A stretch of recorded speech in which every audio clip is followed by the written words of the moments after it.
tiny, no more than 5 feet tall, and as they said, she weighed about 100 pounds. So for a short time, she was the famous Bandit Queen of Arizona. America was fascinated by her story. But just what was Pearl Hart's story?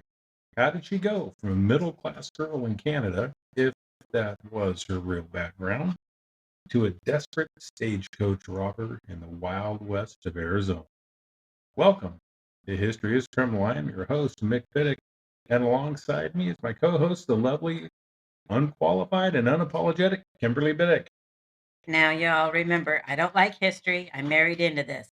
But if we're going to talk about a 5 foot bandit queen with a flair for the dramatics, I'm all in. Let's dig into the dirty past again. Yeah, well, 5 foot bandit queen reminded me of somebody who just had a birthday. So that'll be a good episode here. Pearl Hart was born Pearl Taylor sometime in 1871 in Lindsay, Ontario, Canada, one of 9 children. Her parents were established upper middle class religious people who gave their daughter the best education available in Lindsay. She was at boarding school when she met a dashing figure who would change her life, not for the better. At least, that's one story. Ah, yes, dashing, otherwise known as future disappointment wrapped in a fancy suit. According to historian and lawyer John Bosenecker, in his book Wildcat, The Untold Story of Pearl Hart, the Wild West's most notorious woman bandit, very long title for that book, by the way. Yeah. She was actually born Lily Naomi Davy on the 19th of April, 1871 in Lindsay, Ontario, Canada. Her father was Albert Davy, a violent alcoholic who did time for the attempted rape of a 14-year-old. In this version of her life story, she was physically abused and had to turn to sex work in order to feed herself. Still, one of 9 children, the family had stints of extreme poverty as their father was in and out of jail and in and out of work. At one point, he was even jailed for kicking his wife Anna and the children out of the house, forcing them to beg food and shelter. In this version of the story, she runs away at 15 or 16 and assumes the name Pearl Hart, borrowing the name from a famous madam in Buffalo, New York. With a background like that, no wonder she ran away. Now, in the less seedy version of her story, she was seduced by an older man named Frederick Hart. Although, as you look through the sources, some give his name as Frank, others Williams, and some Brett. The two eloped when she was 17, and the couple drifted from town to town as Hart worked as a bartender, trying to pay his debts as a gambler. He was also a heavy drinker and an angry drunk. She left him several times because of abuse, but they always got back together when he promised to change. Dang, even in the way back in history, women fell for the dashing good looks and the I promise to change line. Yeah, it seems like a bad, bad reoccurring theme. Both versions of her story have her married, although not to the same man. Bosenecker's version shows her frequently married or at least living as a man and wife in the years between 1888 and 1899. So, with the various stories, it can be a little hard to pick out the truth. What does seem to jive is that she and her husband found their way to Chicago and the World's Columbian Expedition, or what we would simply call the World's Fair, in 1893, where her husband found work as a carnival barker. Pearl was able to take in the sights and hear some speakers. It was reported that she was very interested in the speeches given to women like Julia Ward Howe, a women's rights advocate. But what really caught her attention was Buffalo Bill's Wild West show and the exploits of Annie Oakley, the famous sharpshooter. From that point on, she was infatuated with the Wild West. A woman sees Annie Oakley, and suddenly it's all whiskey, bullets, and questionable decisions. Annie really was that original influencer back then. Yeah, she was. It was also around this time that she made a plan to leave her husband, Fred, Frank, Bert, Bill, whatever his name was, and head out west. Again, one version of the story has her using her feminine wiles to get money from a cowboy in the Wild West show and then buy a ticket to Trinidad, Colorado. In the mining town, she found work as a saloon singer, though some claim she might have been in the world's oldest profession instead. When she discovered she was pregnant with her husband's child, at least that's what she said, she returned to Canada to have the baby. After giving birth to a son, she left him with her mother and headed out west again.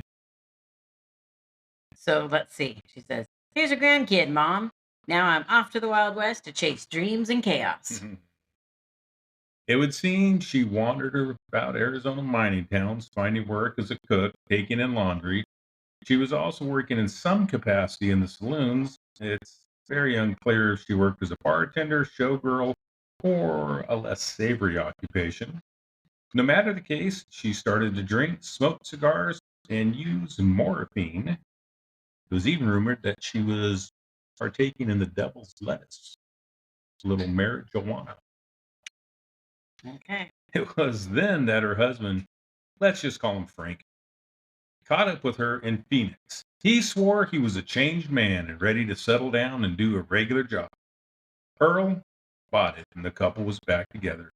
He worked as a hotel manager and a bartender, and things seemed to go okay for a while. They even had a second child, a baby. But once a snake, Always a dashing snake. I don't like snakes more than I don't like history. well, this has history and snakes. It must be work. Well, Frank started to return to his old habits.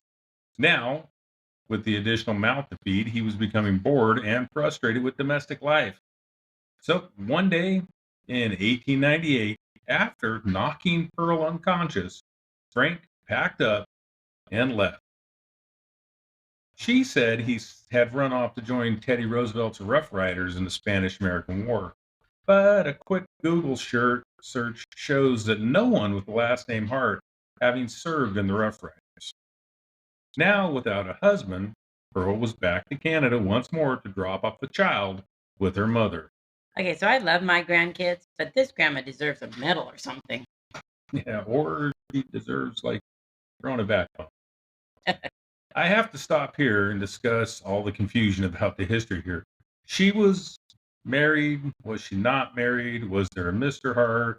Was she at one point married to her sister's lover? Now, I skipped that just to cut down on the confusion. Most sources give the, That she's married to Frank. yeah, you say that she's married to Frank and had this middle class upbringing. So, why the confusion? Well, first, it was the 1880s and 1890s. Most people didn't have their lives documented like we do today, unless your family member took special care to document your early life, or unless you were from rich and powerful. Your life went pretty undocumented. Second, Pearl might be partly to blame for the holes in her story. She wrote her autobiography, or possibly her sister wrote it, again, unclear. She would have made the whole story up about Frank to explain her two children to her family. After all, better a bad marriage to a no good, POS than who ran off on you to fight in a war. Then I got pregnant from some unknown John. The Pearl says, "If men can rewrite history, so can I. Hold my corset." That's right. The one thing all the sources agree on is what happened next. Back in Arizona, life wasn't treating her too well. She started to suffer from bouts of depression. Friends had to save her from suicide in several attempts. It was in Globe, Arizona that she met John Boot. Boot was a small time thief with dreams of pulling off train robberies to get rich. But up to this point, he was little more than a two-bit punk who had accomplished little of note. And Pearl was like, "Ooh, got to get me some of that because nothing spells success like locomotive dreams." Yeah, it would seem like Pearl maybe has a type here, and that type is loser. He and Pearl took up together, Boot, talking big about how he would rob a train and make a huge score. But it was little more than talk. He just lacked motivation. And as the saying goes, behind every successful man is a woman pushing him. Well, in Boots' case, it holds true even for huge failures. So you're blaming his failures on her? What a guy thing. Well, I tell you, I think Boot just would have like sat there forever going to rob a train one day if Pearl didn't give him a little motivation to actually get off his Behind? his bad criminal bind. Some news had reached Pearl in a letter from her brother. Their mother was deathly ill, and money was needed for medical treatments. Pearl and Boot figured they could make some quick money the easy Honest legal work and an earned paycheck? way. Not exactly. Oh. The first scam was an oldie but a not so goodie. Pearl, who was said to be a very looking girl, her pictures kind of remind me of the actress Nancy Allen, who played Lewis in the original Robocop movie. Anyway, she would lure men back to the couple's room with the promise of a romantic tryst. Then Boot would knock them out. Once they were unconscious, the two would clean them out. Seems like a risky plan that would have been pretty hard to get away with in a small town like Globe, Arizona. The victim could easily point the finger at Pearl. Also, most of the men they robbed weren't carrying much money. With the scam not paying off quick enough, Boot suggested they rob a stagecoach. Well, sure. Logical next step from after petty scams, armed robbery. What could go wrong? Stagecoaches not only carried passengers who carried sizable amounts of cash because they were typically taking very long trips, but they often also carried cash boxes. So if you were lucky, a stagecoach robbery could net you a few $1,000s. So it was agreed they would rob the coach as it passed between Florence and Globe. Pearl cut her hair short and dressed in some of Boots' clothes, then added a large sombrero to hide her face. The pair set out to ambush the stagecoach at Cane Springs. Lying in wait, they spotted the coach and stepped out onto the road. Boot pointed his Colt 45 at the driver and ordered him down. Pearl, brandishing the 38 caliber pistol, motioned for the passengers to get out. Now, what sounds like a line from a dime store novel, when one of the men refused to cooperate, Pearl said, "Do it or I'll plug you." Now, to me, that just sounds like really bad dialogue from a really bad book. If I had to guess, I would say this work was probably the work of many of the pulp fiction novellas that were written about the robbery. In reality, she chose to speak as little as possible out of fear of being discovered as a woman. That line was definitely added by a guy writing a fictional novel. Yeah.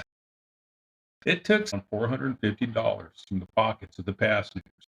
There was no cash box on the stage, and 450 wasn't a bad take in 1899, equaling about $17,000 in 2025. Pearl then did two things that would affect her later trial. First, she gave each one of the victims $1 to cover a meal and one night's lodging. Her next move that would come back to haunt her, she took the stage driver's Colt 45 pistol. Pearl and Boot then mounted their horses and rode off to escape. And that is and that is where guys would say, leave it to a woman's heart to ruin everything. Well, that pistol's going to come back to bite her later. It seems the two had failed to plan beyond the robbery. As they headed off through the heavy brush, it became clear they didn't know the area. Getting lost and finding the trail multiple times, they covered very little ground. They wandered the desert hills for a few days until exhausted, they laid down to sleep in a grove of trees. Sheriff Bill Truman rounded up a posse and set off after the bandits. They tracked the couple for a few days and then spotted a campfire burning in the grove of trees. Once the outlaws fell asleep, the posse moved in. When the two woke up, they were surrounded and outgunned. Boot gave up right away, but legend has it that Pearl tried to fight. All 5 foot 100 pounds of her resisted. Didn't last long. She and Boot were cuffed and led back to the jail. Pearl was housed in the Prima County Jail, while Boot was locked up in Florence. Pearl was suddenly a celebrity. A woman stagecoach robber was a rare thing, and it drew attention. Branded the Bandit Queen, newspapers from as far away as New York sent writers to cover her. Yellow journalists, especially those working for William Randolph Hearst, made her out to be a frontier folk hero. Yellow journalist. So is that a ranking or another word for you get the fluff stories? It's kind of like the people who just kind of make stuff up. And, the famous line from William Randolph Hearst, you supply the pictures, I'll supply the war. Essentially started the Spanish-American War off of made-up stories. From her cell, she signed autographs, gave interviews. One local became so infatuated that he gave her a wild bobcat kitten that she was allowed to keep in her cell. The growing suffragette movement adopted her as their champion of the cause when she wrote to the prosecutor, I shall not consent to be tried under a law which my sex has no voice in making. It seemed her objections carried little weight with the law, and she sat in jail. I'm surprised she was able to keep the kitten. She hasn't kept any other littles. Now, while in jail, she would meet Ed Hogan, a fellow inmate. Story is that Pearl's bobcat bit Hogan, so he slammed the kitten on the floor, killing it. Now I feel bad about my earlier comment. Poor little kitty. Yeah, and as an apology, he swore to help Pearl escape. October 12, 1899, the two made their way through a hole in the cell and headed for a freight train. It seems that planning getaways just wasn't Pearl's strong suit. The two were quickly caught and put back in jail. At trial, the defense did their best to paint Pearl as a poor victim, playing on the idea that she was a desperate daughter hoping to get money to see her dying mother. It would turn out her mother would live for another 16 years. Dressed in a pretty dress and a hat, she looked far from the wild bandit that the prosecutor tried to show her as. Cosmopolitan magazine actually described her as just the opposite of what would be expected from a woman's stage robber. Polite, petite, pretty, but when angry, her eyes would show a hard edge. Her lawyers claimed that this was the only time in her life she was ever on the wrong side of the law. They told the jury that it was Boot who had lured her to commit the crime. She was acquitted, and Boot was given 30 years. The equivalent to my daughter crying when a cop pulls her over for speeding. Yeah, it's never worked for me, not one time. Unfortunately for Pearl, this wasn't the end, though. The judge was absolutely furious with the verdict and dismissed the jury. He believed Pearl had flirted her way to an acquittal with the all-male jury. One victim had even refused to identify Pearl, and it's assumed that he knew her from the brothel and was reluctant to admit the acquaintance. Now, the judge, Fletcher Donen, was going to make sure that justice was served. Because how dare she charm 12 men with a smile and a bonnet? Scandalous. So, because double jeopardy prevented him from trying her again as a stagecoach bandit, there was the matter of the theft of the stagecoach driver's handgun. The judge charged her with purloining of a pistol and found her guilty, sentencing her to 5 years. The judge reasoned 5 years discipline in the Yuma prison to cure her of the practice of holding up stage, reported the Tucson Citizen newspaper. Petty much? No woman is going to smile her way through my courtyard. Boot, he was only a couple years into his 30-year sentence when he became a trustee at the prison. As a trustee, his job was to give food to prisoners on work crews, and he was allowed to take a wagon load of food out of the prison by himself out to the work crews. One day in 1901, Boot took a load of food from the prison, heading out to the work crews, and never returned. Now, the rumor was that he headed off to Mexico with a wagon full of food. He could have easily made the trip. Whatever happened, he was never seen again. A wagon full of snacks? Sign me up. I'm not sure if prison food in or 1901 would really be qualified as snacks or yum for that matter. Oh, very true. but but it seems like a silly idea to give to a prisoner and go, Just right off that way and take care of this way." Pearl also wouldn't finish her sentence, but for a vastly different reason. In the early days of her sentence, her celebrity status followed her to Yuma. She was allowed visitors, and reporters came to interview her. She was the only female inmate in a prison of over 260 male convicts. Sorry, I have to say this. With her rumored past as a prostitute, that was a horrible idea. I can't think of any way in which that would be a great idea, but yeah. She was given special treatment, including her own little yard outside of her cell. Then, in a surprise move, she was pardoned after only 18 months. Now, smallpox had hit the prison, which might have had some influence on her release, but what seems to be the deciding factor was that Pearl said she was with child. I called it. Horrible idea. How shocking. Yeah. While in prison, she supposedly became pregnant. Reportedly, the only people who had been alone with her in her cell were the warden and the territorial governor. When she reported her pregnancy, the telegraphs flew back and forth between the territorial capital and the prison. Then on the 19th of December, she was granted a pardon. Turns out she wasn't really pregnant, but it sure seems the governor and the warden had reason to believe she was. Pregnant? Please. I just said the magic word and watched the warden and governor trip all over themselves to open that door.